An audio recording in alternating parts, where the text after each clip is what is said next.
Hey guys, कैसे हैं आप सब। I hope you are doing well. I am Sandeep, welcome to CSC circle. तो आज सबसे पहले तो मैं आप लोगों को बहुत बहुत कॉन्ग्रेचुलेट करना चाहूँगा, क्योंकि अपनी जो CSC सर्कल फैमिली है, ठीक है, CSC सर्कल फैमिली जो है ये हमारी 1000 की पूरी हो चुकी है, ठीक है। तो ये आप लोगों का सहयोग है, आप लोगों का मतलब इतना योगदान है, ताकि जो है हम लोग इतनी ये जो CSC फैमिली है 100 सब्सक्राइबर पूरी कर पाई है, ठीक है। तो इसके लिए मैं आप लोगों का बहुत ही आभारी हूँ, थैंकफुल हूँ, ठीक है।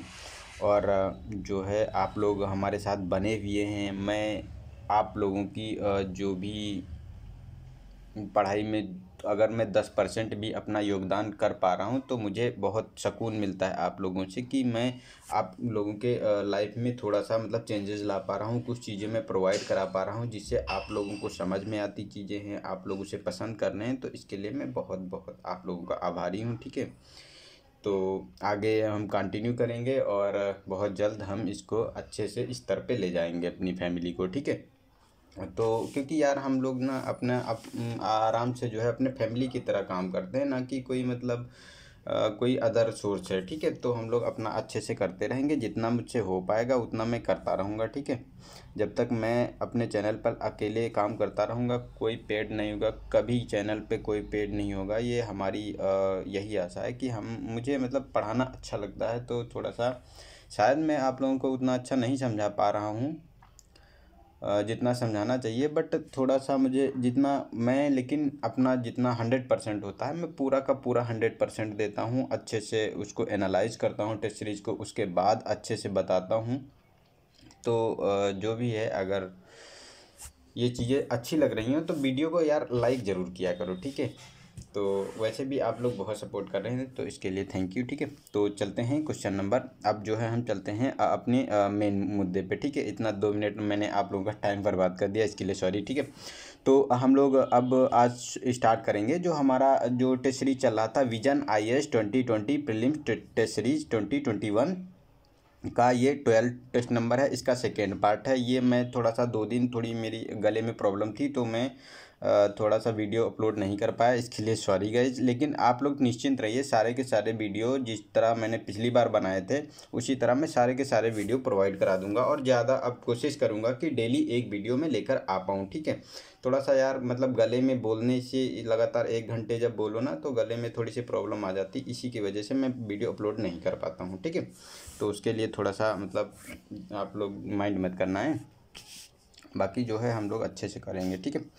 तो हमारा जो क्वेश्चन नंबर 51 है इसका, ठीक है। तो इसमें कहा गया है कि ठुमरी और ठप्पा के संदर्भ में निम्नलिखित कथनों पर विचार कीजिए। तो फर्स्ट है कि दोनों कर्नाटक संगीत की शैलियाँ हैं, ठीक है। सेकेंड है कि जहाँ ठुमरी गीतों को तीव्र स्वर में गाया जाता है, वहीं टप्पा अपनी जो संरचना और प्रस्तुति में गीतात्मक है, ठीक है।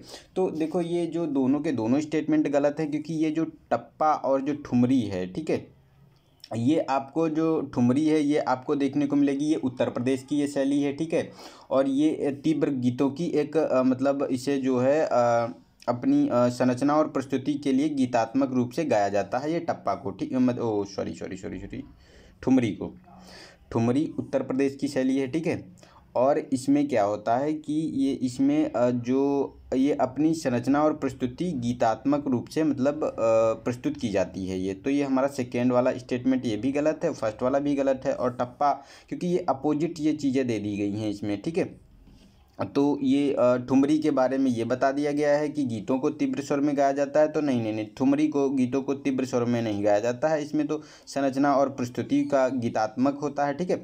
और टप्पा में ये मतलब तीव्र स्वरों में गाया जाता है। और टप्पा ये उत्तर पश्चिमी भारत में देखने को मिलेगी, ये जो मतलब उत्तर पश्चिमी पाकिस्तान से सटा हुआ पार्ट है, ठीक है, यहाँ पे ये देखने को मिलती है। तो हमारे दोनों स्टेटमेंट गलत हैं ये, तो डी ऑप्शन इसका सही हो जाता है। नेक्स्ट है हमारा क्वेश्चन नंबर 52। इसमें कहा गया है कि निम्नलिखित युग्मों पर विचार कीजिए। तो संगीतात्मक रचना है और लेखक दिए हुए हैं इसके, ठीक है। तो मिलान करना है कि कौन सा इसमें सुमेलित है, ठीक है। तो इसमें देखो संगीत सुधाकर की बात करें तो कल्हड़ इसकी रचना की है, और बृहददेशी मतंग हैं, चतुर चतुरचंडी प्रकाशिका ये वेंकट मखी, ठीक है। तो इसमें देखो मिलान करना कि कौन कौन से हमारे ये सुमेलित हैं। तो देखो ये चतुर चंडी प्रकाशिका जो है इसकी रचना जो है वेंकट मक्खी ने की थी, तो ये तो हमारा सुमेलित है। और बृहदेशी की रचना मतंग ने की थी, ठीक है। तो ये दोनों के दोनों स्टेटमेंट हमारे सही हैं। लेकिन जो ये सुधाकर की बात करें, संगीत सुधाकर की, तो इसकी रचना की थी हरिपाल ने, ठीक है। इसकी रचना हरिपाल ने की थी। और ये कल्हड़ ने की थी राज तरंगिणी की रचना, जिसमें जम्मू कश्मीर के बारे में पूरा उसका वर्णन दिया हुआ है, ठीक है। तो ये हमारा जो फर्स्ट वाला स्टेटमेंट गलत है, सेकंड और थर्ड सही है, तो सी ऑप्शन हमारा इसका सही हो जाता है, ठीक है। नेक्स्ट है 53। इसमें कहा गया है कि अटल बीमित व्यक्ति कल्याण योजना के संदर्भ में निम्नलिखित कथनों पर विचार कीजिए। तो फर्स्ट है कि इसका उद्देश्य अंतर्राष्ट्रीय या घरेलू संकट के कारण बदलते रोजगार प्रतिरूप के कारण अपनी नौकरी गंवाने वाले लोगों की सहायता करना है, ठीक है। सेकंड है कि इसे कर्मचारी राज्य बीमा निगम यानी ESIC द्वारा कार्यान्वित किया जा रहा है, ठीक है। तो देखो ये दोनों स्टेटमेंट सही हैं, क्योंकि ये जो कोविड-19 की महामारी थी, ठीक है, उसमें जो लोग अपना रोजगार खो चुके हैं, अपने जगह पलायन कर जाते हैं, ठीक है, तो उस चीज़ों के लिए ये मतलब उनको सहारा प्रोवाइड कराने के लिए ये काम कर रहा है, ठीक है। और इसका जो कार्यान्वयन करता है, मतलब इम्प्लीमेंटेशन करता है, ये कर्मचारी राज्य बीमा निगम करता है, ठीक है। तो ये दोनों स्टेटमेंट हमारे सही हैं। तो ये ऐसे पॉइंट आप लोगों को ध्यान रखने हैं, ठीक है। नेक्स्ट है 54। तो इसमें कहा गया है कि 9वीं शताब्दी में कन्नौज पर नियंत्रण के लिए निम्नलिखित में से कौन से साम्राज्य त्रिपक्षीय संघर्ष में सम्मिलित थे। तो ये फर्स्ट स्टेटमेंट है प्रतिहार साम्राज्य, ठीक है। बी है सेकेंड है हमारा पाल साम्राज्य और राष्ट्रकूट साम्राज्य, ठीक है। तो इसमें देखो देखने को मिलेगा, तो ये तीनों के तीनों आपको देखने को मिलेंगे। ये त्रिपक्षी जो संघर्ष हुआ था कन्नौज वाला, ठीक है, इसमें तीनों ये राज्य शामिल थे, प्रतिहार भी शामिल थे, पाल भी थे और राष्ट्रकूट भी शामिल थे इसमें, ठीक है। तो हमारा ये डी ऑप्शन सही हो गया, तीनों के तीनों स्टेटमेंट इसके सही हैं, ठीक है।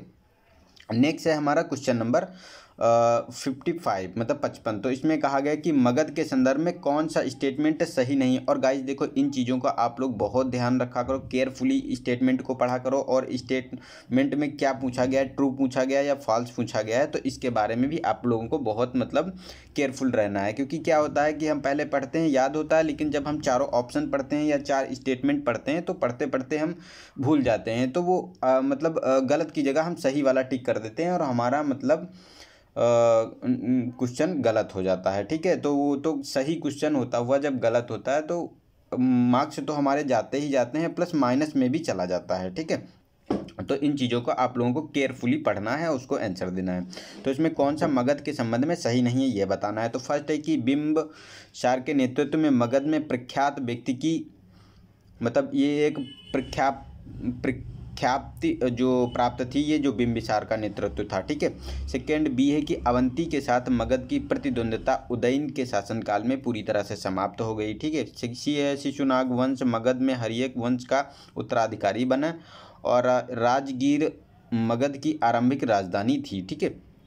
तो ये तो ठीक है, क्योंकि राजगीर जो मगध की जो आरंभिक राजधानी देखने को मिलती है, तो ये तो हमारा सही है। सेकंड वाला भी सही है कि सी वाला ऑप्शन, क्योंकि इसमें जो है शिशुनाग वंश मगध में हर्यक वंश का उत्तराधिकारी बना था, तो ये भी सही है। और बिंबिसार के नेतृत्व में मगध में प्रख्याति प्राप्त हुई थी, क्योंकि जब बिंबिसार आया था उसी समय इसका मतलब बहुत ज़्यादा मतलब वर्चस्व हुआ था, इसने बहुत सारे युद्ध जीते थे और इसका बहुत ज़्यादा विस्तार किया था, ठीक है। लेकिन ये सेकेंड वाला जो बी वाला है ये स्टेटमेंट गलत है, क्योंकि जो अवंती के साथ मगध का जो प्रतिद्वंद था, तो ये बिंबिसार के समय सही था, क्योंकि इन्होंने ये मतलब ये लोग क्या करते थे कि वैवाहिक संबंध स्थापित करके वहाँ शांति स्थापित करते थे। लेकिन जब ये हर्यक उसके बाद के जितने भी ये राजवंश आए थे, ठीक है, तो इसमें क्या हुआ था कि जितने भी ये राजवंश थे सारे के सारे आपको देखने को मिलेंगे, उसमें फिर किसी के साथ इनकी सहमति नहीं बनी थी और प्रतिद्वंदिता हमेशा बनी रही थी वहाँ पे, ठीक है। तो ये हमारा बी वाला स्टेटमेंट सही नहीं है, मतलब बी वाला जो है ये वाला स्टेटमेंट हमारा सही नहीं है, बाकी सारे हमारे सही हैं, ठीक है। नेक्स्ट है हमारा क्वेश्चन नंबर 56। तो इसमें कहा गया है कि हाल ही में आरंभ किए गए राष्ट्रीय GIS सक्षम भूमि बैंक प्रणाली के संदर्भ में निम्नलिखित कथनों पर विचार कीजिए। तो फर्स्ट है कि यह भारत में कृषि उद्देश्यों के लिए परती और बंजर भूमि की पहचान करने के उपयोग के लिए की जाने वाली प्रौद्योगिकी सक्षम उपकरण है। ठीक है। सेकंड है कि यह कृषि एवं किसान कल्याण मंत्रालय द्वारा आरंभ की गई है। तो देखो ये गलत स्टेटमेंट है। ये कृषि एवं किसान कल्याण मंत्रालय के द्वारा जारी नहीं की गई है, बल्कि ये वाणिज्य एवं उद्योग मंत्रालय के द्वारा जारी की गई है। और फर्स्ट वाला स्टेटमेंट भी गलत है इसमें, क्योंकि इसमें ना तो बंजर भूमि है और ना परती भूमि को इसमें शामिल किया गया है। इसमें शामिल किया गया है कि औद्योगिक भूमि और उसके जो संसाधनों की उपलब्धता के लिए जो है रियल टाइम इंफॉर्मेशन प्रोवाइड कराई जाए। ठीक है, उसके संबंध में है। तो ये दोनों के दोनों स्टेटमेंट सही हैं, मतलब गलत हैं, सॉरी ये गलत हैं दोनों के दोनों स्टेटमेंट। तो हमारा डी वाला ऑप्शन सही है। ठीक है। नेक्स्ट है हमारा 57। तो इसमें कहा गया है कि राष्ट्रीय जनसंख्या आयोग के संदर्भ में निम्नलिखित कथनों पर विचार कीजिए। तो फर्स्ट है कि यह भारत में जनसंख्या वृद्धि के क्षेत्रीय प्रवृत्तियों का अनुमान लगाने के लिए प्रतिवर्ष गठित किया जाने वाला तदर्थ निकाय है। ठीक है। सेकंड है कि इसका गठन स्वास्थ्य एवं परिवार कल्याण मंत्रालय के अंतर्गत किया गया है। तो इसमें देखो अगर बात की जाए तो सेकेंड स्टेटमेंट सही है, क्योंकि ये जो स्वास्थ्य एवं परिवार कल्याण मंत्रालय के अंतर्गत इसका गठन किया गया है। और ये जो कहा गया है फर्स्ट वाले में कि ये तदर्थ निकाय है, तो ये गलत है। तदर्थ निकाय नहीं है, इसका प्रतिवर्ष गठन भी नहीं किया जाता है, क्योंकि इसका अभी जो हमारी राष्ट्रीय जनसंख्या नीति 2000 की थी उसी के अंतर्गत मई 2020 में इसका गठन किया गया है। और ये क्या करेगा कि एनालिसिस करता है डाटा को, जो जनसंख्या होती है उसका अनुमान लगाता है कि कब तक कितना मतलब हो सकता है इसमें। ठीक है। तो ये एक स्थायी निकाय है और इसने जुलाई में अपनी एक रिपोर्ट प्रस्तुत की है 2011 का 11 से लगाकर 2036 तक का जो जितना भी डाटा होगा कि अनुमान के आधार पर कितनी जनसंख्या हो सकती है 2036 तक। तो इसने अनुमान लगाया कि 1.52 मिलियन जो आपको देखने को मिलेगी ये कि भारत की जनसंख्या हो जाएगी। ठीक है। तो इसी के बारे में ये है। तो ये इन्फॉर्मेशन के साथ हम लोगों ने सॉल्व कर लिया, तो अच्छे से आप लोगों को समझ में आ गया होगा। तो इसका देखो बी ऑप्शन सही है, केवल सेकंड स्टेटमेंट सही है, फर्स्ट वाला गलत है। ठीक है। नेक्स्ट है हमारा 58। तो इसमें कहा गया कि गंधार शैली के संदर्भ में निम्नलिखित कथनों पर विचार कीजिए। तो फर्स्ट है कि इस शैली में पहली बार इस शैली को पहली बार बुद्ध को मनाने नहीं इस शैली में पहली बार बुद्ध को मानव के रूप में चित्रित किया गया था। ठीक है। सेकेंड है कि इसमें धूसर बलुआ पत्थर का उपयोग किया गया। और थर्ड है कि शांत चित्त और मनोबोधकता यानी शांत चित्त और भावबोधकता इन मूर्तियों की केंद्रीय बिंदु बनी हुई है। ठीक है। तो इसमें बताना है कि कौन सा स्टेटमेंट सही है। तो देखो तीनों स्टेटमेंट सही है, क्योंकि गांधार शैली का जो थी ये मतलब जो यूरोप की और इंडिया की दोनों मिलकर ये मतलब शैलियाँ बनी थी। ठीक है। तो इसमें जो है बुद्ध को पहली बार मानव के रूप में चित्रित किया गया और दूसरा बलुआ पत्थर का इसमें उपयोग किया गया है और शांत चित्त और भावबोधकता इसमें दर्शाया गया है। ठीक है। तो इसमें तीनों के तीनों स्टेटमेंट सही है, तो हमारा डी ऑप्शन इसका सही है। नेक्स्ट है हमारा 59। तो इसमें कहा गया है कि इस दर्शन संप्रदाय का मानना है कि तब तक कुछ भी स्वीकार्य नहीं है जब तक कि तर्क और अनुभव के अनुसार ना हो। ठीक है। तो इसे तार्किक चिंतन की तकनीकी माना जाता है। तो उपर्युक्त परिच्छेद में किस संप्रदाय के बारे में कहा गया है, कि किस दर्शन संप्रदाय के बारे में कहा जा रहा है। तो ए ऑप्शन है सांख्य, बी है न्याय है, सी है वैशेषिक है और डी है वेदांत है। ठीक है। तो इसमें देखो बी ऑप्शन सही है। जो ये न्याय दर्शन होता है उसी का ये मानना होता है कि जब तक उसको तर्क और अनुभव के आधार पर स्वीकार ना किया जाए, मतलब अनुसार ना हो, तब तक उस पर जो है तार्किक चिंतन नहीं किया जा सकता, उसे स्वीकार्य नहीं किया जा सकता। ठीक है। तो और इसकी जो इस दर्शन का प्रतिपादन किया था गौतम मुनि ने। ठीक है। और वैशेषिक दर्शन है, इसमें कणाद इसकी स्थापना की थी और सांख्य दर्शन की कपिल ने की थी। ठीक है। नेक्स्ट है हमारा क्वेश्चन नंबर 60। तो इसमें कहा गया कि हाल ही में किसके द्वारा बृहत हिमालय में एरोसोल वायु गुणवत्ता, जलवायु परिवर्तन और जल संसाधन तथा आजीविका पर प्रभाव के संबंध में अंतर्राष्ट्रीय सम्मेलन का आयोजन किया गया था। ठीक है। तो फर्स्ट है कि आर्यभट्ट प्रेक्षण जो विज्ञान शोध संस्थान है। सेकेंड है कि जलवायु परिवर्तन पर अंतर्राष्ट्रीय पैनल द्वारा। सी है कि संयुक्त राष्ट्र पर्यावरण कार्यक्रम द्वारा। उपयुक्त में से कोई नहीं। ठीक है।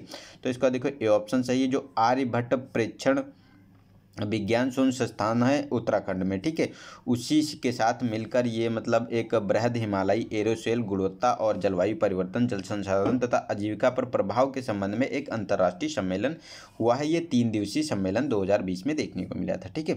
तो ये हमारा फर्स्ट वाला स्टेटमेंट सही हो गया। नेक्स्ट है हमारा 61, इसमें सभंग, अभंग, अतिभंग शब्द संबंधित है, तो ए ऑप्शन है हमारा मंदिर वास्तुकला है, बी है हमारा नृत्य मुद्राओं से है, सी है रंग संयोजन से है, डी है हिंदुस्तानी संगीत में संगीतात्मक रोगों से है, ठीक है। तो इसमें देखो बी ऑप्शन सही है, ये नृत्य मुद्राओं से संबंधित है। और देखो गाइज, अगर आप लोगों को क्वेश्चन का आंसर पता हुआ करे तो आप लोग जरूर बताया करो उसको, ठीक है। इससे आपको आपका पता चलेगा कि आप कितना मतलब कितने पानी में है। मतलब पानी का मतलब है कि आपको कितना नॉलेज है, कितने आपको क्वेश्चन आ रहे हैं, कितने आप सही अटैम्प्ट कर पा रहे हैं, कितने गलत अटैम्प्ट कर पा रहे हैं, ठीक है। तो इसका फ़ायदा आपको एग्ज़ाम हॉल में ज़रूर देखने को मिलेगा, ठीक है। तो ये नृत्य मुद्राएं हैं तीनों, इसमें कितनी 4 नृत्य मुद्राएं होती, एक तो सभंग होती, एक अभंग है, एक अतिभंग है और एक आपको त्रिभंग देखने को मिलेगी। तो ये 4 नृत्य मुद्राएं देखने को आपको मिलती हैं, ठीक है। नेक्स्ट है हमारा 62, इसमें कहा गया कि निम्नलिखित गुणों पर विचार कीजिए। तो फर्स्ट है कि दर्शन और संस्थापक दिए हुए हैं, तो द्वैत निम्बार्क, शुद्ध द्वैत, शुद्धाद्वैत ये माधवाचार्य, विशिष्टाद्वैत रामानुजाचार्य, द्वैत वल्लभाचार्य, ठीक है। तो इसमें बताना है कि कौन किसके मतलब संस्थापक हैं, किसने इसकी स्थापना की है, किस दर्शन की, ठीक है। तो देखो ये जो द्वैताद्वैतवाद है, इसकी तो स्थापना जो निम्बार्क ने की थी, ठीक है। और ये जो विशिष्ट द्वैत है, इसकी रामानुजाचार्य ने की थी। तो ये 2 तो स्टेटमेंट हमारे सुमिलित हैं, लेकिन शुद्धाद्वैतवाद की बात करें तो ये इसकी स्थापना वल्लभाचार्य ने की थी, ठीक है। और द्वैतवाद की बात करें तो माधवाचार्य ने की थी, ठीक है।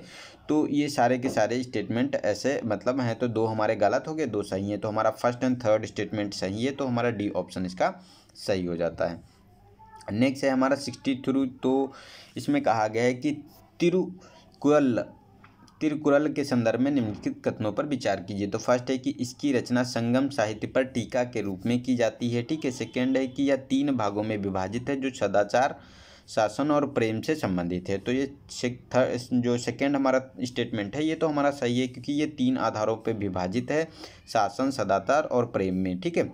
लेकिन ये एक मतलब टीका साहित्य नहीं है, ये आपको देखने को मिलेगा जो ये एक नीति शास्त्र यानी नैतिकता के विषयों पर आधारित है, ठीक है। तो ये एक नीति शास्त्र है, ना कि एक टीका है, ठीक है। तो ये हमारा गलत हो गया, सेकेंड सही है हमारा स्टेटमेंट, फर्स्ट गलत है, ठीक है। नेक्स्ट है हमारा क्वेश्चन नंबर 64, तो इसमें मौर्य काल के संदर्भ में धर्म स्थायी और कंटक शोधन थे, तो ये कौन लोग थे, इनके बारे में बात की जा रही है। तो ए ऑप्शन है कानूनों की व्याख्या के लिए पुजारी, ठीक है, न्यायालय। बी ऑप्शन है सी है अशोक के धम्म के प्रचार के प्रभारी अधिकारी, और ये धार्मिक सामाजिक मामलों के अधीक्षण के प्रभारी मंत्री, ठीक है। तो इसमें देखो इसका बी ऑप्शन सही है, ये न्यायालय के मतलब न्यायाधीश हुआ करते थे। इसमें देखो ये आपको देखने को मिलेगा जो ये कंटक शोधक होते थे, ये क्या होते थे, जो आपराधिक न्यायालय होता है, ठीक है। तो ये आपराधिक न्यायालय को प्रदर्शित करते थे, और ये धर्म स्थायी जो होते थे, ये आपको दीवानी न्यायालय को मतलब संदर्भित करते थे। जैसे हमारे प्रेजेंट टाइम में जो हमारे यहाँ कॉन्सेप्ट है कि दीवानी और जो डिस्ट्रिक्ट लेवल पर ये देखने को मिलता है, दीवानी और क्रिमिनल कोर्ट अलग अलग देखने को मिलते हैं, उन्हीं के बारे में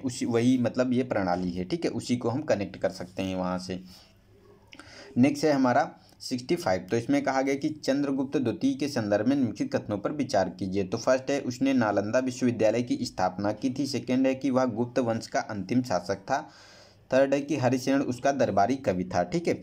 तो देखो ये गलत है थर्ड वाला स्टेटमेंट, क्योंकि इसमें देखो हरिसेन तो समुद्रगुप्त के समय थे, तो ना कि चंद्रगुप्त द्वितीय के संबंध में, तो ये गलत है। और गुप्त वंश का अंतिम शासक की बात करें तो ये बुद्धगुप्त था, तो ये भी हमारा गलत हो गया। और नालंदा विश्वविद्यालय की बात करें तो इसकी स्थापना की गई थी कुमार गुप्त के द्वारा, ठीक है। तो ये भी गलत है। तो ये चंद्रगुप्त द्वितीय के संबंध में ये तीनों के तीनों स्टेटमेंट गलत हैं, तो हमारा डी ऑप्शन सही हो गया। और नालंदा विश्वविद्यालय अपने उस मतलब समय का देखने को मिलता है कि एक मात्र आवासीय विश्वविद्यालय था, ठीक है। इंटरनेशनल एक मात्र आवासीय विश्वविद्यालय देखने को मिला था उस समय, ठीक है, जिसकी स्थापना कुमार गुप्त ने की थी। नेक्स्ट है हमारा 66, इसमें कहा है भारत में मुगलों के सांस्कृतिक इतिहास के संदर्भ में निम्नलिखित कथनों पर विचार कीजिए। तो फर्स्ट है कि भारत में हिंद इस्लामिक वास्तुकला मुगलों के शासन से आरंभ हुई थी, ठीक है। सेकेंड है कि सिकंदरा में अकबर के मकबरे में आलंकारिक रूपांकनों में कमल और स्वास्तिक जैसे तत्व सम्मिलित हैं, ठीक है। थर्ड है कि अकबर ने अपनी गुजरात पर विजय का स्मरणोत्सव मनाने के लिए बुलंद दरवाजा का निर्माण करवाया था। तो ये तो थर्ड स्टेटमेंट सही है, क्योंकि इन्होंने जो गुजरात की विजय की थी तभी बुलंद दरवाज़ा का निर्माण करवाया गया था, ठीक है। और सेकंड भी सही है, क्योंकि सिकंदरा में जो अकबर के मकबरे के अलंकारिक रूपांकनों में कमल, स्वास्तिक और इसके साथ साथ आपको हाथी का चित्र और चरखा का चित्र भी मिलता है इसमें, ठीक है। तो ये 4 चित्र उसमें मिलते हैं, तो ये सही है हमारा स्टेटमेंट। लेकिन फर्स्ट वाला जो है ये गलत है, क्योंकि जो कहा गया है कि हिंद इस्लामिक जो वास्तुकला थी, तो ये तो आपको 12वीं शताब्दी में देखने को मिली थी, लेकिन मुग़ल शासक तो 16वीं शताब्दी में आया था, तो ये पहले ही स्टार्ट हो चुकी थी, ठीक है। तो ये गलत है हमारा, तो सेकंड और थर्ड स्टेटमेंट सही है, तो सी ऑप्शन हमारा सही है इसका, ठीक है।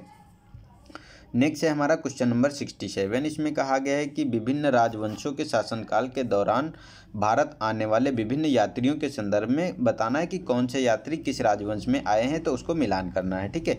तो Ibn Battuta Tughlaq, Marco Polo Vijayanagar और निकोलो कोंटी काकतीय साम्राज्य, ठीक है।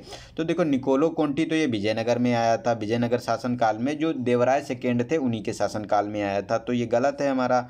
और मार्को पोलो की बात करें तो ये आया था काकतीय साम्राज्य में, ठीक है। इस समय काकतीय साम्राज्य का एक शासन करती थी जो महिला थी, रुद्रमा देवी, ठीक है। तो रुद्रमा देवी उस समय शासिका थी, तो वो इस पे एक मूवी भी बनी है रुद्रमा देवी के नाम से, साउथ इंडियन, ठीक है। अल्लू अर्जुन उसमें मतलब अल्लू अर्जुन की भी भूमिका है, और 3-4 एक्टर हैं अच्छे, फेमस हैं एक्टर जो साउथ के हैं, ठीक है। आप लोग उसको देखिए, बहुत अच्छी मूवी है, बहुत मोटिवेशन मिलेगा, खासकर जो लड़कियों की जो स्थिति बताई गई है उसके बारे में बहुत अच्छे से उसमें बताया गया है। आप उसको देखिए, बहुत अच्छा लगेगा आपको, ठीक है। खासकर लड़कियां जरूर देखें, उससे उनको मोटिवेशन मिलेगा चीज़ों से, ठीक है। कैसे अपने आप को मैनेज करना होता था पहले, अब कितना मतलब लिबर्टी हो गई है, और जब उस समय इतना ज़्यादा ये लोग कर सकती थी, तो लड़कियां अब तो और ज़्यादा इसमें इम्प्रूवमेंट कर सकती हैं, ठीक है। तो उनके लिए है ये। और ये जो हमारा फर्स्ट स्टेटमेंट है ये हमारा सही है, क्योंकि इब्न बतूता था, ये तुगलक काल में आया था, ठीक है। तो ये तो हमारा स्टेटमेंट सही है। और इसकी एक यात्रा वृत्तांत पर इसने रचना लिखी है जिसका नाम है रिहला, ठीक है। तो इसके बारे में आप लोग ध्यान रखिए।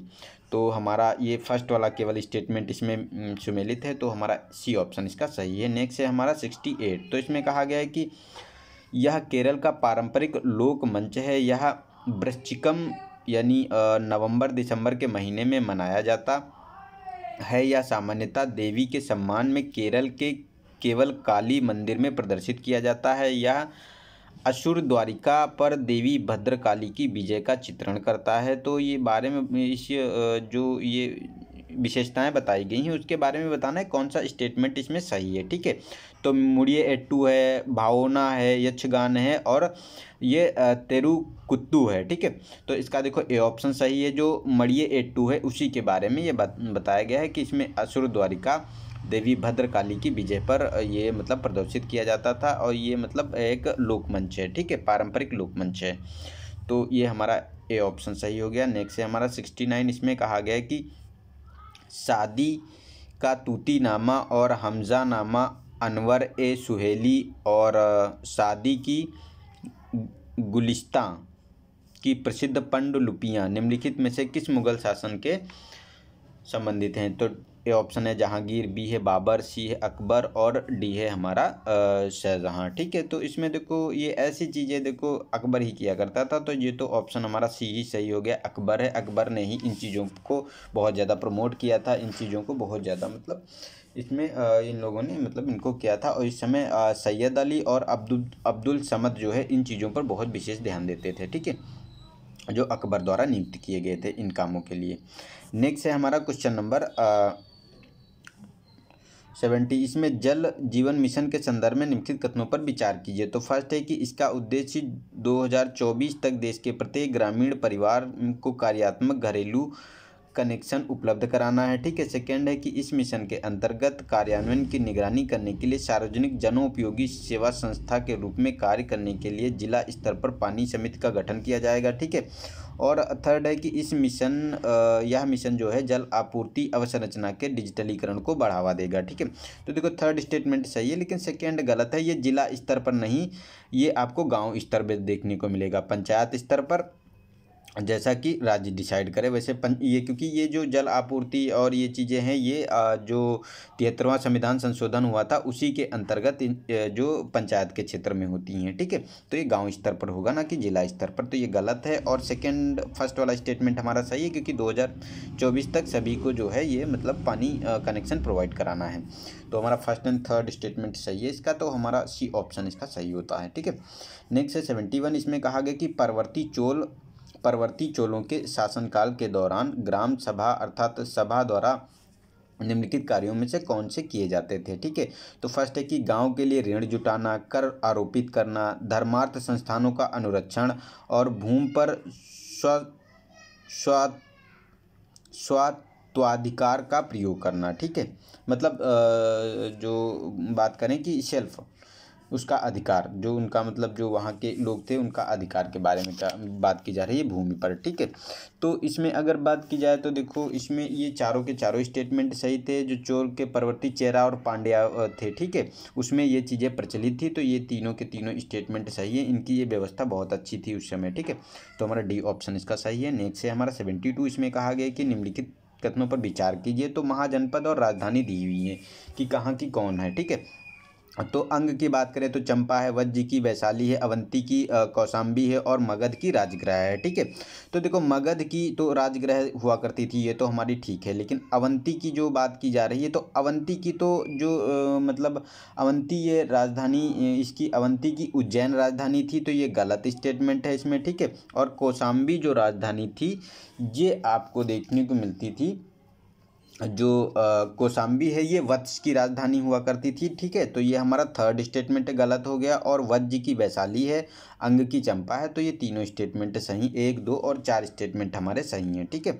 तो हमारा सी ऑप्शन इसका सही हो जाता है। नेक्स्ट है हमारा क्वेश्चन नंबर 73। इसमें कहा गया कि उड़ती अप्सराओं का चित्र और महाजनक जातक के दृश्य निम्नलिखित प्राचीन स्थलों में से किसमें दर्शाए गए हैं। ठीक है। तो ये बताना है कि ये जो उड़ती अप्सराओं और जो महाजनक जातक के दृश्य चित्र। ठीक है। तो इसमें अगर बात करें तो ए ऑप्शन है बाघ की गुफाएं, एलोरा की गुफाएं, एलिफेंटा की गुफाएं या अजंता की गुफाएं। तो इसका देखो डी ऑप्शन सही है, ये महाराष्ट्र में है अजंता की गुफाएं, वहीं ये आपको चित्र देखने को मिलते हैं। ठीक है। नेक्स्ट है हमारा क्वेश्चन नंबर 74। इसमें कहा गया है कि निम्नलिखित कथनों पर विचार कीजिए। तो टेम्पोरा चित्रकला शुष्क प्लास्टर पर की जाती है। ठीक है। जबकि क्रेस्को चित्रकला गीले प्लास्टर पर की जाती है। और सेकेंड है कि दोनों शैलियाँ अजंता और बाघ की चित्रकारी में पाई जाती हैं। ठीक है।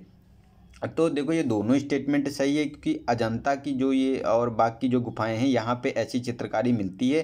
टेम्पोरा ये मतलब गीले प्लास्टर पर की जाती है। ठीक है। मतलब टेम्पोरा जो है ये शुष्क प्लास्टर पर की जाती है और क्रेस्को है ये गीले प्लास्टर पर की जाती है, ताकि इसमें जो क्रेस्को है इसमें किसी प्रकार के गोंद की आवश्यकता नहीं पड़ती है, लेकिन जो टेम्पोरा में है गोंद की एक आवश्यकता पड़ती है। गोंद या सेरेस का उपयोग किया जाता है उसमें। ठीक है। तो ये दोनों स्टेटमेंट सही हैं, तो सी ऑप्शन इसका सही है। नेक्स्ट है हमारा 75। इसमें कहा गया है कि कवि राजमार्ग और रवि कीर्ति द्वारा रचित प्रसिद्ध जैन ग्रंथ है। ठीक है। सेकंड है कि चंद्रगुप्त मौर्य को भद्रबाहु ने जैन धर्म की दीक्षा दी थी और जैन धर्म को राष्ट्रकूट और कदम्ब राजवंशों द्वारा संरक्षण दिया गया था। ठीक है। तो इसमें अगर बात करें तो देखो जो ये कविराज मार्ग की बात करें कि इसकी जो ये प्रसिद्ध रवि कीर्ति द्वारा रचित कहा गया है, तो ये गलत है। ये कविराज मार्ग रचित एक जैन ग्रंथ है। इसकी जो रचना की थी इसमें आपको अमोघ वर्ष के बारे में बात की जा रही है। ठीक है। अमोघ वर्ष के द्वारा इसकी रचना की गई थी, तो ये गलत है। और सेकेंड और थर्ड हमारा सही है, क्योंकि चंद्रगुप्त मौर्य को भद्रबाहु ने जैन धर्म से दीक्षित किया था और राष्ट्रकूट और कदम्बों ने जैन धर्म को बहुत ज़्यादा मतलब उनको संरक्षण प्रदान किया था। तो 2 और 3 स्टेटमेंट सही है, बी ऑप्शन हमारा इसका सही है। ठीक है। नेक्स्ट है 76, इसमें कहा गया कि योग दर्शन के संदर्भ में निम्नलिखित कथनों पर विचार कीजिए। तो फर्स्ट है कि यह ईश्वर के अस्तित्व में विश्वास नहीं करता है, यह मानव जीवन में सभी क्लेशों या कष्टों से मुक्ति पाने का उपाय बताता है, और यह मन, शरीर और आत्मा के संयोजन में विश्वास करता है। ठीक है, तो देखो थर्ड स्टेटमेंट तो सही है। योग का काम ही होता है कि अपने मन, शरीर और आत्मा के संयोजन में विश्वास करना। और ये जो होता है कि जो सेकेंड वाला स्टेटमेंट, तो ये भी हमारा सही है, क्योंकि ये मानव जीवन में सभी क्लेशों या कष्टों से मुक्ति पाने का उपाय बताया गया है। लेकिन जो कहा गया फर्स्ट में कि ईश्वर के अस्तित्व में विश्वास नहीं है, तो गलत है ये। इनमें ईश्वर के अस्तित्व में विश्वास ये लोग रखते हैं। इनका मानना है कि मार्गदर्शक के रूप में ये ईश्वर को ही मानते हैं। ठीक है, तो ये हमारा सेकेंड स्टेटमेंट इसका सही है, बी ऑप्शन। ठीक है, नेक्स्ट है हमारा 77, इसमें कहा गया कि भारतीय नृत्य के तत्वों के संदर्भ में निम्नलिखित कथनों पर विचार कीजिए। तो नृत्य मूलभूत नृत्य चरणों को संदर्भित करता है जो लयबद्ध रूप से किए जाते हैं लेकिन किसी भी अभिव्यक्ति या मनोदशा से रहित होते हैं। सेकेंड है कि नाट्य का अर्थ नाटकीय निरूपण है, और नृत्य का तात्पर्य नृत्य के माध्यम से उत्पन्न मनोभावों और मनोभावनाओं से है। ठीक है, तो इसमें देखो ये सेकेंड वाला स्टेटमेंट इसमें सही है, क्योंकि नाट्य का जो अर्थ होता है नाटकीय निरूपण करना। ठीक है, तो ये तो हमारा सही है। लेकिन जो ये नृत्य के बारे में बताया गया, तो ये अपोजिट कर दिया स्टेटमेंट। नृत्य को काट के यहाँ कर दिया है और नृत्य को यहाँ कर दिया है, क्योंकि ये नृत्य की जो विशेषताएँ होती हैं वो नृत्य के माध्यम से उत्पन्न मनोभावों और भावनाओं से होता है। ठीक है, और जो नृत्य होता है इसमें मूलभूत जो नृत्य चरणों को संदर्भित करता है जो लय के रूप में होते हैं लेकिन किसी भी अभिव्यक्ति या मनोदशा से रहित होते हैं। ठीक है, तो ये हमारा केवल सेकेंड स्टेटमेंट इसमें सही है, तो सी ऑप्शन इसका सही है। ठीक है, नेक्स्ट है 78, इसमें कहा गया कि हाल ही में आरंभ की गई राष्ट्रीय स्तर पर निर्धारित योगदान एनडीसी एशिया के लिए परिवहन पहल यानी TIA के संदर्भ में निम्नलिखित कथनों पर विचार करना है। तो फर्स्ट है कि इसका उद्देश्य भारत, वियतनाम और चीन में परिवहन का विकार्बनीकरण करने के व्यापक दृष्टिकोण को बढ़ावा देता है, और सेकेंड है कि भारत में सरकार की ओर से इस कार्यक्रम के लिए कार्यान्वयन एजेंसी नीति आयोग है। ठीक है, तो इसके बारे में बताना है कि कौन सा इसमें स्टेटमेंट हमारा सही है। तो देखो ये दोनों के दोनों स्टेटमेंट हमारे सही हैं। ठीक है, क्योंकि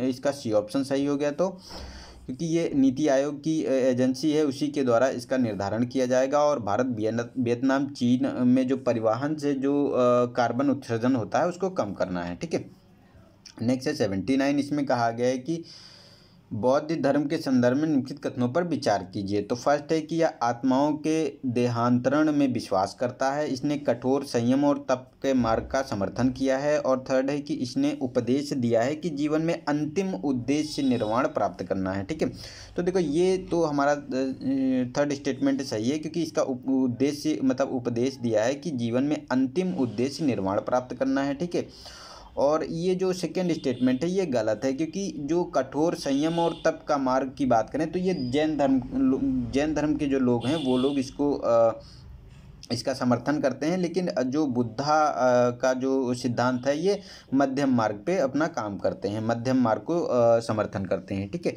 तो ये गलत है, और फर्स्ट वाला स्टेटमेंट भी हमारा सही है, क्योंकि इसमें कहा गया है कि देहांतरण में विश्वास रखते हैं कि आत्मा जो है एक शरीर को छोड़कर दूसरे शरीर को ग्रहण कर लेती है, इसका मतलब है देहांतरण। ठीक है, तो ये मतलब 1 और 3 स्टेटमेंट इसका सही है। ठीक है, तो ए ऑप्शन इसका सही हो गया। नेक्स्ट है हमारा क्वेश्चन नंबर 80, इसमें कहा गया कि निम्नलिखित में से कौन सी नवपाषाण युग में मानव जीवन की प्रमुख विशेषताएं थी। ठीक है, तो फर्स्ट है कि फसलों की खेती, पशुपालन, स्थायी निवास, पॉलिशदार पत्थर के उपकरण, धातु कर्म का व्यापक ज्ञान। तो इसमें अगर नवपाषाण काल युग की बात करें तो इसमें देखो फसलों की खेती की जाती थी, पशुपालन किया जाता था, स्थायी निवास भी था। ठीक है, और पालिशदार पत्थरों के उपकरण भी बनाए जा चुके थे। ठीक है, लेकिन धातु कर्म का व्यापक ज्ञान नहीं था, इसमें थोड़ा बहुत ज्ञान था लेकिन व्यापक ज्ञान इसमें नहीं देखने को मिला था। ठीक है, ऐसे कोई भी अभी साक्ष्य नहीं मिले हैं। तो हमारा 1, 2, 3 और 4 स्टेटमेंट सही है, तो इसका ऑप्शन सही हो गया डी। हाँ डी इसका ऑप्शन सही हो जाता है हमारा। ठीक है, नेक्स्ट है 81, इसमें कहा गया कि सिंधु घाटी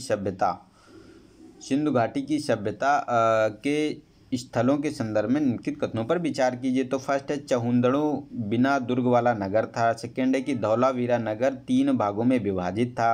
और राखीगढ़ी यानी राखीगढ़ी सिंधु घाटी सभ्यता का सबसे बड़ा भारतीय स्थल है। ठीक है, तो देखो ये तो राखीगढ़ी, ये तो आप लोगों को पता ही होगा, कॉमन सी बात है, ये भारत का जो सबसे बड़ा स्थल है। ठीक है, भारत का है ये। वैसे तो हड़प्पा है, जो पूरी सिंधु घाटी सभ्यता की बात करें तो हड़प्पा है, लेकिन जो भारत का है वो राखीगढ़ी सबसे बड़ा है। और धौलावीरा नगर जो है ये 3 भागों में विभाजित था, लोअर, मिडिल और निम्न स्तर, मतलब जो हाई, लोअर और मिडिल 3 पार्टों में ये डिवाइड था। वैसे तो सिटाडेल और मतलब एक ऊंचे जो शहरों पे बने होते थे और ये 2 पार्टों में डिवाइड होता था, लेकिन यहाँ पे आपको 3 नगरों में देखने को मिला था। और यहाँ ही जल प्रणाली जो है बहुत अच्छी देखने को मिली है। ठीक है, और चहुंदड़ों में कोई दुर्ग नहीं थे, वहाँ एक समान सभी थे। तो ये तीनों के तीनों स्टेटमेंट सही है, डी ऑप्शन इसका सही है। ठीक है, नेक्स्ट है 82, इसमें कहा गया कि निम्नलिखित में से कौन सी सामाजिक आर्थिक स्थितियाँ ऋग्वैदिक काल से जुड़ी हुई थी। ठीक है, तो फर्स्ट है कि वैदिक काल में महिला दास विद्यमान थी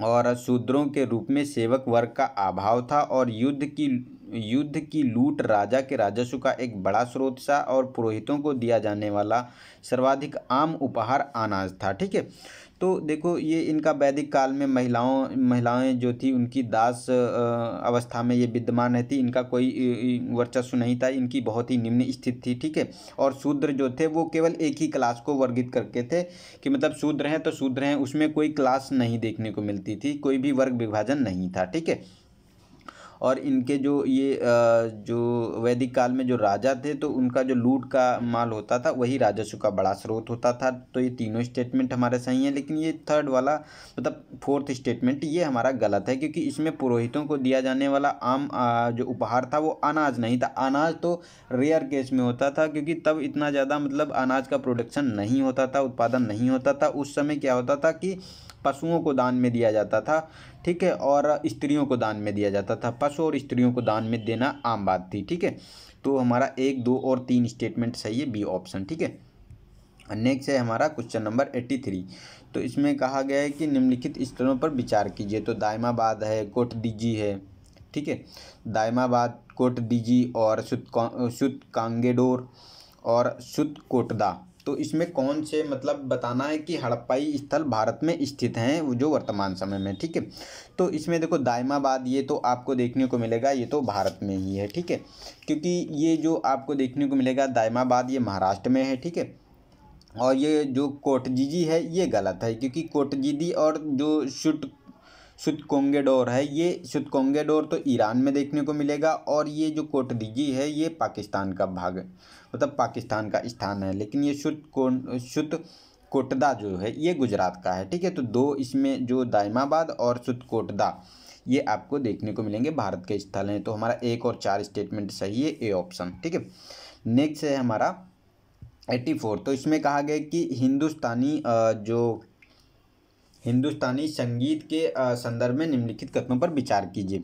मतलब हिंदुस्तानी शास्त्रीय संगीत।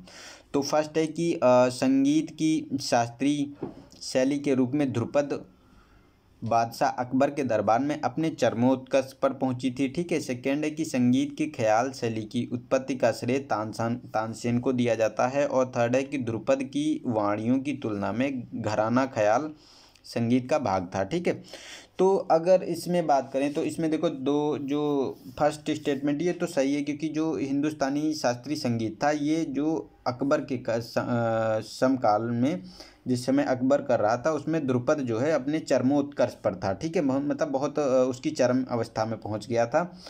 और सेकेंड ये गलत है, क्योंकि ख्याल शैली की जो उत्पत्ति थी इसका श्रेय जाता है आपको अमीर खुसरो को, ना कि तानसेन को। तानसेन ने राग का विकास किया है। ठीक है, और ये ध्रुपद ये तो थर्ड वाला स्टेटमेंट सही है कि ध्रुपद की वाणियों की तुलना में घराना ख्याल संगीत का भाग था। ठीक है, तो 1 और 3 स्टेटमेंट इसका सही है, सी ऑप्शन इसका सही हो जाए। नेक्स्ट है हमारा 86। इसमें कहा गया कि किशनगढ़ शैली के संदर्भ में निम्नलिखित कथनों पर विचार कीजिए। तो फर्स्ट है कि चित्रकला की यह शैली अनिवार्य रूप से राधा और कृष्ण की दिव्य प्रेमियों के रूप में दर्शाती है। सेकेंड है कि निहाल चंद इस शैली का प्रसिद्ध चित्रकार था। और थर्ड है कि ठगी बनी ठनी इस शैली से संबंधित एक प्रसिद्ध चित्रकारी है। ठीक है, तो ये तीनों के तीनों स्टेटमेंट सही हैं, क्योंकि जो ये किशनगढ़ की शैली है इसमें राधा और कृष्ण की प्रेम कहानियाँ दिखाई जाती हैं। और जो ये जो निहाल चंद है इस शैली के प्रसिद्ध चित्रकार हैं, और ये बनी ठनी इस शैली की एक प्रसिद्ध चित्रकारी है। तो तीनों स्टेटमेंट सही हैं हमारे, तो इसका डी ऑप्शन सही हो गया तीनों के तीनों। नेक्स्ट है हमारा 87। इसमें कहा गया है कि निम्नलिखित कथनों पर विचार कीजिए। तो पुस्तक और लेखक दिए हुए हैं, तो महाभाष्य पतंजलि, ठीक है, और मुद्रा राक्षस विशाखा दत्त, और बृहद कथा गुणोद्धि। तो इसमें बताना है कौन सुमेलित हैं। तो देखो, महाभाष्य की जो रचना की थी ये पतंजलि ने की थी, इसकी रचना लिखी थी, और मुद्रा राक्षस की विशाखा दत्त, और बृहद कथा की अगर हम बात करें, ठीक है, तो इसकी जो गुणाध्य ने की थी। तो तीनों के तीनों ये हमारे सुमेलित हैं। ठीक है, तो हमारा डी ऑप्शन सही हो गया, सारे के सारे स्टेटमेंट हमारे सही हैं, डी ऑप्शन सही हो गया है। 88 क्वेश्चन नंबर, इसमें कहा गया कि मूल्य निगरानी और संसाधन इकाइयाँ यानी परमू, PMRU परमू के बारे में बात की जा रही है। राज्य एवं संघ राज्य क्षेत्र स्तर पर किसकी कीमत की निगरानी करने के लिए स्थापित की गई हैं। ठीक है, तो इसमें दवा या भेषज, फल एवं सब्जियां, खाद्य फसलों एवं अनाज, और केरोसिन, पेट्रोल, डीजल। ठीक है, तो इसमें देखो ए ऑप्शन सही है, दवा और ये भेषण की जो सामग्री होती है, ठीक है, तो उसके बारे में ये सोसाइटियों की स्थापना की गई है। नेक्स्ट है 89 क्वेश्चन नंबर, इसमें कहा गया कि हिमाचल प्रदेश से उत्पन्न होने वाली युद्ध कला खेल और संस्कृति का मिश्रण है। इसका प्रतिवर्ष अप्रैल में बैसाख त्यौहार के दौरान आयोजन होता है। यह युद्ध कला खिलाड़ी के तीरंदाजी कौशल पर निर्भर करती है। इस युद्ध कला की जड़ें महाभारत में भी देखी जा सकती हैं। तो ये उपयुक्त जो गद्यांश बताया गया है, उपयुक्त जो विशेषताएं बताई गई हैं किस जो है युद्ध कला की हैं। ठीक है, तो गतका है ए ऑप्शन, बी है ठोड़ा, सी है मर्दानी, और डी है हमारा सरित सरक। ठीक है, तो इसमें देखो बी ऑप्शन सही है, ठोड़ा के बारे में बात की जा रही है, क्योंकि यही जो धनुर्धर जो युद्ध कला थी ये महाभारत में भी प्रचलित थी और अब भी प्रचलित है। ये हिमाचल प्रदेश में ऐसा ही है, मतलब देखने को मिलता है बैसाखी के त्यौहार में। ठीक है, ये युद्ध कला तीरंदाजी कौशल। ठीक है, तो ये हमारा सही है स्टेटमेंट। और ये गतका जो होता है ये आपको देखने को मिलेगा, जो गतका होता है ये पंजाब का आपको देखने को मिलेगा, युद्ध कला कौशल है। ठीक है, और मर्दानी है ये महाराष्ट्र का है, और ये जो सरित सरक है ये आपको मणिपुर में देखने को मिलेगी युद्ध कला। ठीक है, नेक्स्ट है 90 क्वेश्चन नंबर, इसमें कहा गया है कि पुतली कला के संदर्भ में निम्नलिखित कथनों पर विचार कीजिए। तो पुतली कला के बारे में बताना है कि कौन कहाँ से मतलब सम्मिलित है। ठीक है, कौन सी पुतली कला कहाँ पर प्रचलित है। तो ए ऑप्शन है हमारा तोलू बोमा लट्टा आंध्र प्रदेश की पारंपरिक छाया पुतली कला है। ठीक है, सेकेंड बी है हमारा कि कठपुतली राजस्थान में छाया पुतली कला का एक प्रकार है। पावकुथु तमिलनाडु की पारंपरिक दास्तान जो पुतली है, और कुड़नढेई धागा पुतकली का एक रूप है जो कर्नाटक में प्रसिद्ध है। ठीक है, तो इसका देखो ए ऑप्शन सही है, इसमें टोलू बोम्मा लट्टा आंध्र प्रदेश की पारंपरिक छाया जो पुतली कला है। ठीक है, तो इसमें अगर हम विस्तार में अगर थोड़ा सा हम देख लेते हैं तो इंडिया में देखो इसमें क्या होता है कि 4 कठपुतलियाँ, ये मतलब 4 शैलियाँ इसकी कठपुतली की 4 शैलियाँ जो है कठपुतली कला की देखने को मिलती हैं। एक तो धागा शैली होती है, ठीक है, एक छाया शैली होती है, एक आपको छड़ी शैली है, और एक दस्ताना शैली है। तो ये जो दस्ताना शैली होती है ये केरल की पावाकुथु है। ठीक है, पावाकुथु है केरल की। ठीक है, और जो ये छड़ शैली होती है ये आपको यमपुरी जो बिहार की यमपुरी है, ठीक है, उसको देखने को मिलता है। और जो ये छाया पुतली है इसमें आपको आंध्र प्रदेश की तोलू बोट्टा लत्ता, उड़ीसा की रावण छाया, और तोगला गयट्टू जो कर्नाटक की है ये देखने को मिलेंगे इसमें।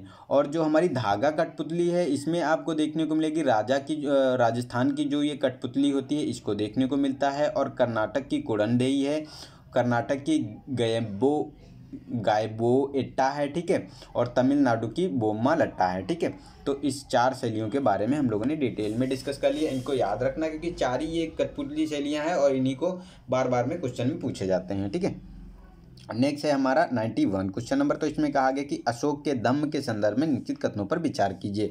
तो फर्स्ट है कि इसे सांप्रदायिक आस्था माना जाता था। सेकंड है कि इसका व्यापक उद्देश्य व्यवस्था का परिरक्षण करना है। और थर्ड है कि इसका उद्देश्य निर्वाण प्राप्त करना था, जो बुद्ध की शिक्षाओं का लक्ष्य था। ठीक है, तो देखो ये गलत है, ऐसा कुछ नहीं, धम्म का ऐसा कोई वो मतलब नहीं था धम्म का। वो उनका उद्देश्य केवल एक था कि सामाजिक व्यवस्था का परिरक्षण करना था। ठीक है, और इसे सांप्रदायिक भी नहीं आस्था माना जाता था। तो ये दोनों के दोनों गलत हैं हमारे, 1 और 3 गलत हैं, सेकेंड स्टेटमेंट सही है, सी वाला ऑप्शन हमारा सही हो जाता है इसका। ठीक है, नेक्स्ट है हमारा क्वेश्चन 92। इसमें कहा गया है कि निम्नलिखित सूफी सिलसिलों में से किसने इस्लामी कानून यानी शरिया का पालन किया है। तो चिश्ती है, कादरी है, कलंदर है, नक्शबंदी है। ठीक है, तो इसमें देखो चिश्ती, कादरी और जो ये नक्शबंदी है, ये लोग क्या करते थे, शरिया कानून का पालन करते थे। ठीक है, लेकिन जो कलंदर हैं ये शरिया कानून का पालन नहीं करते थे, क्योंकि ये जो सिलसिले थे 2 भागों में डिवाइड थे। एक था बाशरिया, जो लोग उसका मतलब पालन करते थे। ठीक है, शरिया का पालन करते थे, और एक थे बेशरिया। ठीक है, जो मतलब इनका पालन नहीं करते थे, उसमें ये कलंदर थे। तो हमारा 1, 2 और 4 स्टेटमेंट सही है, तो हमारा ए ऑप्शन इसका सही है। ठीक है, नेक्स्ट है हमारा 93 क्वेश्चन नंबर। इसमें गुप्त काल के साहित्य के संदर्भ में निम्नलिखित कथनों पर विचार करना है। तो फर्स्ट है कि गुप्त काल के दौरान प्राकृत दरबारी भाषा थी। सेकेंड है कि गुप्त काल में रचित नाटक अधिकांश हास्य प्रधान या सुखांत थे। थर्ड है कि प्रसिद्ध नाटक मृच्छकटिकम की रचना इसी दौरान हुई थी।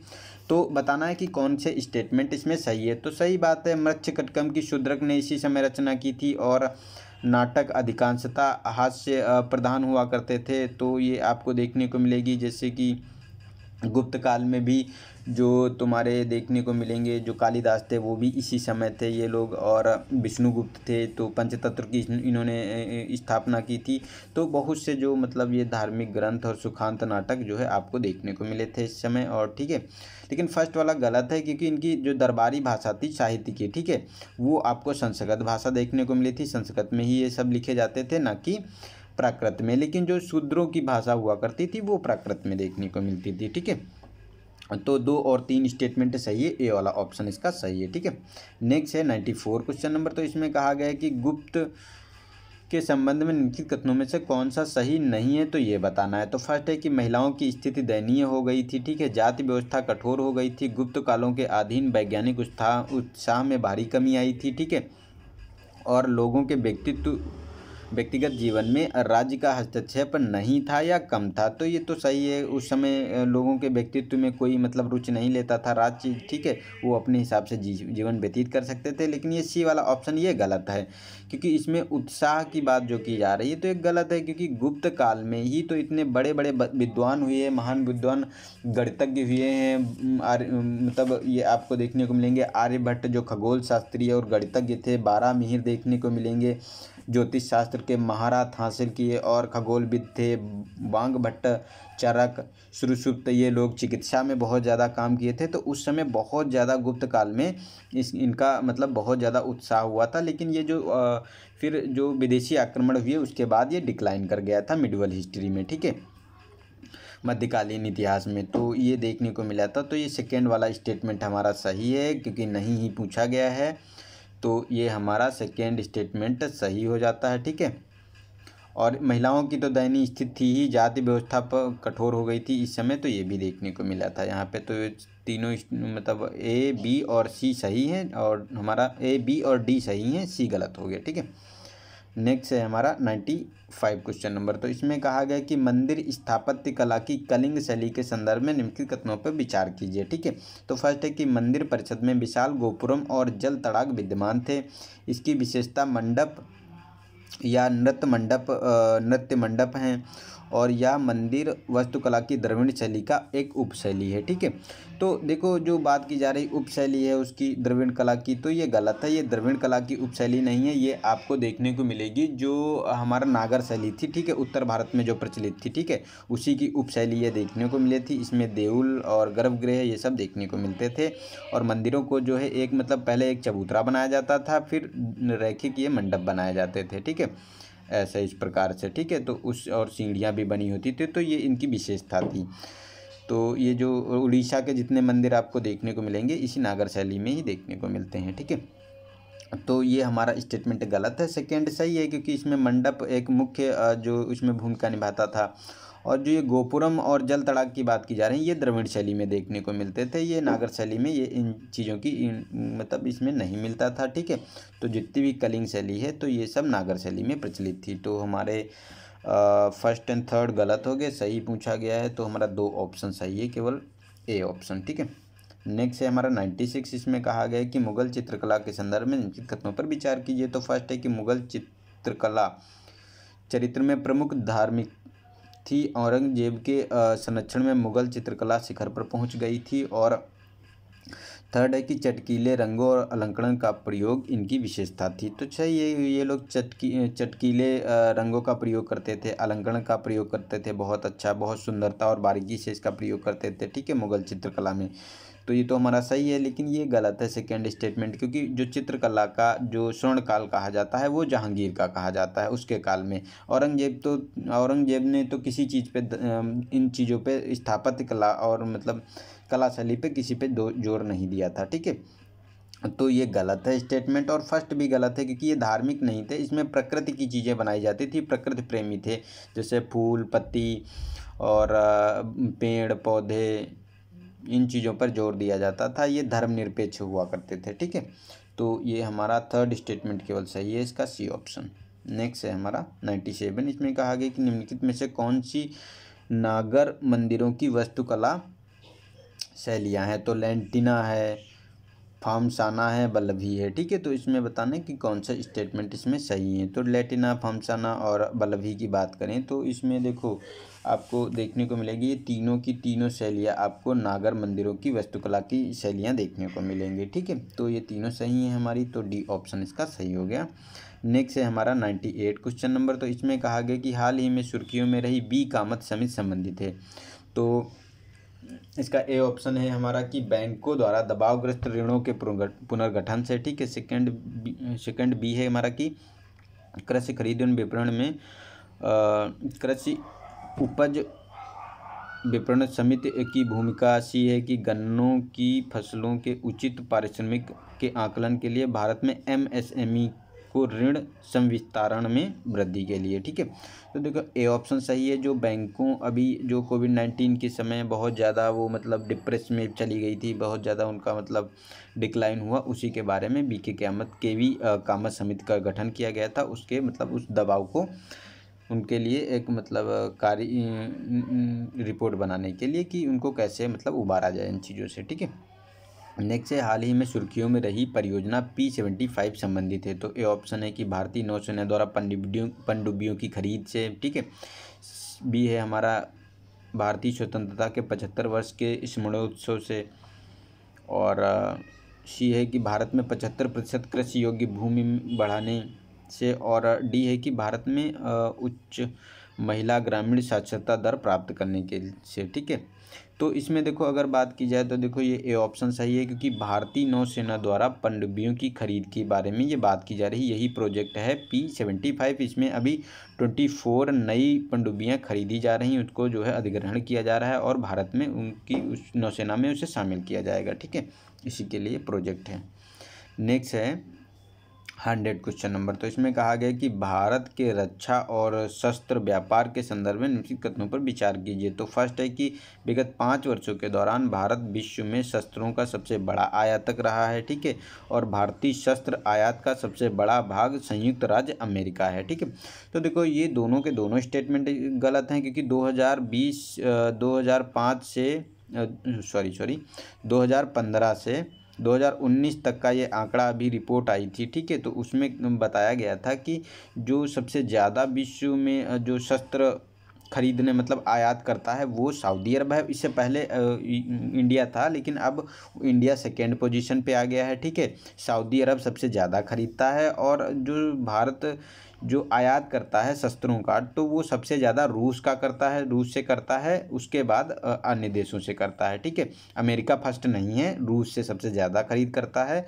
और उसमें अगर बात करें तो 72% जो है पहले ये करता था, वो भी डिक्लाइन देखने को इसमें मिला है। 56% ही करता है, क्योंकि अब आत्मनिर्भर भारत के प्रोजेक्ट पर ये लोग ज़्यादा काम कर रहे हैं, तो ये भी डिक्लाइन देखने को मिला है। ठीक है, तो ये सारे स्टेटमेंट दोनों के दोनों गलत हैं हमारा, तो ऑप्शन इसका सही हो जाएगा हमारा डी ऑप्शन, कोई भी स्टेटमेंट इसका सही नहीं है। ठीक है, तो आई होप आप लोगों को वीडियो अच्छा लगा है, और गाइज अगर अच्छा लगा है तो इसको अपने दोस्तों में शेयर करते रहें। मैं जानता हूँ आप लोग शेयर करते हैं और आगे बढ़ाते रहें, तभी तो हम लोग 1000 की फैमिली बन पाए हैं। ठीक है, तो आप लोग इसको और ज़्यादा प्रमोट करेंगे तो उसमें जो है आप ही लोगों का मतलब विस्तार होगा और अपना फैमिली बढ़ती रहेगी। तो ज़्यादा से ज़्यादा लोगों को, देखो मेरा मकसद यही है कि जिनके पास ये एजुकेशन नहीं पहुंच पा रही, कोई टच सीरीज नहीं खरीद पा रहा है, कुछ नहीं कर पा रहा है, उनके लिए ये चैनल है कि उन लोगों को समर्पित है पूरी तरीके से। ठीक है, तो उन लोगों को आप लोग प्रमोट कीजिए कि जो बेचारे हैं, गरीब हैं, जिनका कहीं से कुछ नहीं हो पाता है, तो उनके लिए आप लोग इतनी तो भूमिका निभा ही सकते हैं। ठीक है,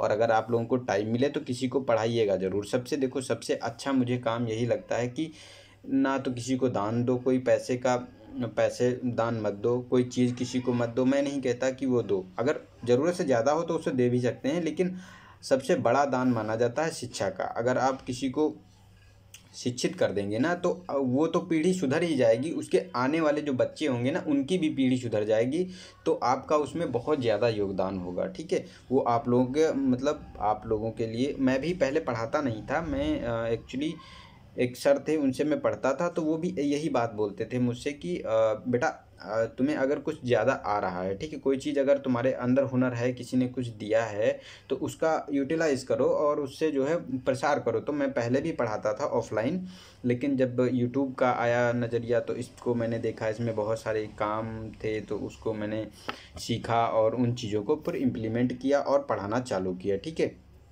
तो टेस्ट सीरीज इसलिए कर रहा हूँ क्योंकि आप लोगों को हिंदी में कोई टेस्ट सीरीज मैंने देखा तो हिंदी में कहीं मिल नहीं रही थी, तो और जो है अपनी पढ़ाई को भी कंटिन्यू करना था, तो मैंने यही सेक्शन चुना है। उसके बाद देखते हैं क्या होता है। और अब तो सिलेक्शन भी हो गया है, देखो ज्वाइनिंग अभी नहीं हुई, होने वाली है, तो ज्वाइनिंग हो जाएगी, उसके बाद देखो कुछ सोचते हैं इसमें कुछ नया। ठीक है, तो आप लोग कंटिन्यू रहिए और मैं आप लोगों के साथ हमेशा खड़ा हूँ। ठीक है, तो आज के लिए इतना ही, मिलते हैं नेक्स्ट वीडियो में, तब तक के लिए नमस्कार, जय हिंद, जय भारत। अरे स्माइल तो दे दो यार, आप लोग स्माइल नहीं करते। अरे यार खुश रहा करो थोड़ा सा। ठीक है, मिलते हैं।